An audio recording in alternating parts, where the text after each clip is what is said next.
उनको आउट कर देंगे तो फिर कैसे क्रेडिबल इलेक्शन होगा? देखिए, मज़हर साहब हमारे उस्तादों में से भी हैं, हमारे बड़े भी हैं। मज़हर साहब बहुत आइडियलिस्टिक आदमी है, रियलिस्टिक आदमी नहीं है। पाकिस्तान की रियलिस्टिक और रियलिटी ये है कि आप बहुत सारे ऑब्जर्वर्स 2018 में भी थे, बहुत सारे फॉरेन ऑब्जर्वर्स 2012 में भी थे, 2009 में भी थे। इस मुल्क में ऑब्जर्वर्स, ओपिनियन होल्डर्स, इन सब की कोई मायने नहीं होती। इस मुल्क में जब हवा एक तरफ चलती है तो उसके सारे केसेस ख़त्म करके उसको तख्त पे बिठा दिया जाता है, हवा दूसरी तरफ चलती है तो उसको तख्त से उतार दिया जाता है। ये एक्सपेरिमेंट पिछले 65-70 साल से चल रहा है।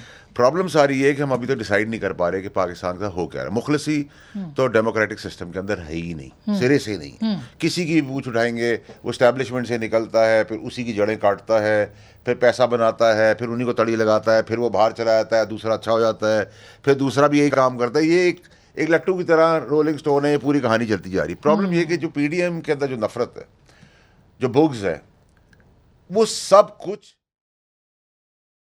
एक्शंस और जबान से उनका काम पूरा कर दिया और बहुत आगे जाके कर दिया।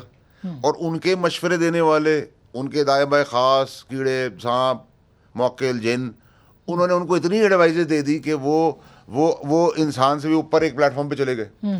तो जब आप इंसान से ऊपर वाले प्लेटफॉर्म पे चले जाते हैं तो अल्लाह का निज़ाम, डिवाइन पोजीशन आ जाती है। फिर मैं हमेशा कहता था, जब मैं निकाला गया 10-11 महीने, मेरी पार्टी भी बहुत तगड़ी थी, चेयरमैन साहब भी बहुत तगड़े थे, मैं एक लफ्ज़ कहता था, ये वक्त बताएगा कौन अर्श से फर्श पे आएगा और कौन फर्श से अर्श पे जाएगा, इसका अल्लाह। यानी आपके मौक्कल ज्यादा मजबूत थे जो आपको पता था। देखिए बहन, मैं तो यही कहूँगी। देखिए बहन, मैं आपको एक बात बताऊँ, कुछ चीज़ें ना आंख से नजर आ रही होती, कान से सुन रहे होते, दिमाग से सोच रहे होते। सही बात। जो इस शख्सियत से एक्सपेक्ट किया गया था वो कभी, ये नामुमकिन है। ये 3-4 साल पुराने चेयरमैन साहब और जो 20 साल पुराने चेयरमैन साहब, ये दो आदमी अलग अलग नजर आते हैं। ठीक है, और मैं आपको, और इसकी वजूहात देखिए बहन, मैं बहुत गुनाहगार आदमी हूँ, मैं किसी के लिए कोई बात नहीं कहूँगा, लेकिन मैं आपको एक बात कहूँ कि आप किसी के पास भी जाकर, किसी के ऊपर भी जाके ना, आप फातिहा जरूर पढ़ सकते हैं, सिजदा आपसे अल्लाह के आगे करते हैं। जब वहाँ कहीं गड़बड़ हो जाए ना तो फिर रिवर्सल बड़ा मुश्किल हो जाता है। मेरा ख्याल है कि ये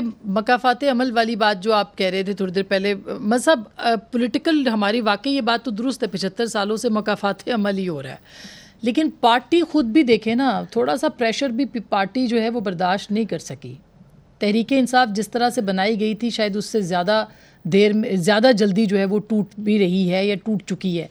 तो कैंडिडेट कैसे आएंगे, कैसे दबाव आपके ख्याल में वाकई उतना ही दबाव है जितना पीएमएलएन के ऊपर था या पीपल्स पार्टी पे था पिछले इलेक्शंस में, पीएमएलएन पे खास तौर पे, या कम दबाव है इस वक्त?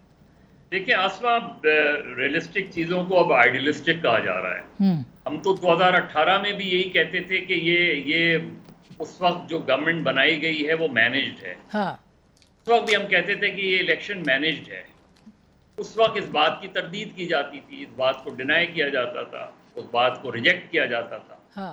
फिर वही लोग जिनकी मदद से 2018 की गवर्नमेंट बनाई गई, उन्हीं की मदद से 2022 में उसी गवर्नमेंट को गिरा दिया गया। उस वक्त भी हमने यही कहा कि जिन लोगों की मदद से गवर्नमेंट बनाई गई थी, उन्हीं लोगों की मदद से गवर्नमेंट हटा दी गई। उस वक्त भी 2018 में भी हमने ये कहा था कि एस्टैब्लिशमेंट का जो रोल है वो 2018 में साफ जाहिर हो रहा था कि पीएमएलएन की गवर्नमेंट को नहीं आने देना। और फिर इसी तरह जब 2022 में जो वोट ऑफ नो कॉन्फिडेंस आई, नजर आ रहा था कि पीटीआई की गवर्नमेंट को खत्म किया जा रहा है।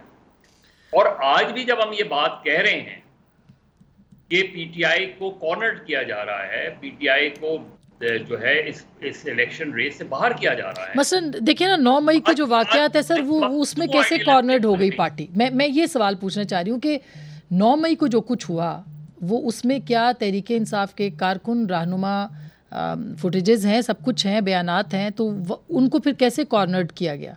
वो चीज़ें है ना, देखिए एक चीज़ ये है कि 9 मई के वाक़े में जितने लोग मुलव्विस, अगर पीटीआई के चेयरमैन मास्टरमाइंड हैं, पीटीआई के लीडर मुलव्विस हैं, उन सबको सजाएं होनी चाहिए जो भी 9 मई के वाक़े में।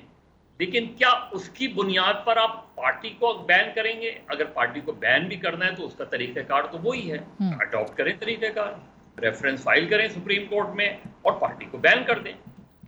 यही एक पार्टी अगर बैन भी ना हो, उनके लीडर्स को सजा भी ना हो, और उसको इलेक्शन ये वैलिड क्वेश्चन है वैसे